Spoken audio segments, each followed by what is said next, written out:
Let's go now to NFL Network's Michael Silver joining us now. Mike, first let's start off with your reaction between the trade.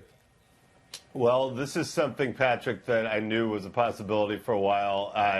This is basically what's going on. The Rams, once they made that trade, were believed by the Browns and virtually every other NFL team with a skin in the game to be taking Jared Goff. Because the Browns were higher on Jared Goff than Carson Wentz, that made a trade out of the number 2 pick far more attractive from the Browns' end. And at that point, talks began heating up with multiple teams, and the Eagles being the most interested. The Eagles love Jared Goff and would happily take him if he fell to them at number 2. They do not expect that to happen. They expect it to be Carson Wentz, who they also love.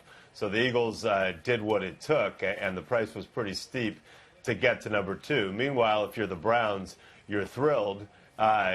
If you couldn't get that one quarterback you thought was possibly transformational, you now get a bounty of picks to address the many holes in the organization and build for the future. Owner Jimmy Haslam has said he's going to be patient, and if that is the case, this is the best thing, with one of the picks even stretching into 2018.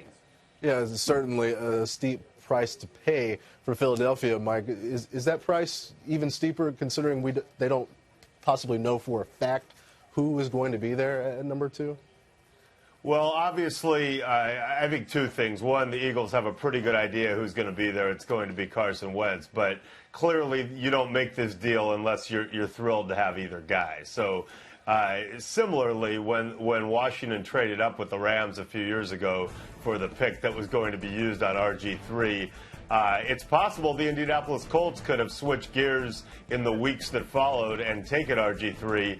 Obviously, Washington at that point was thinking, well, then we'll get Andrew Luck.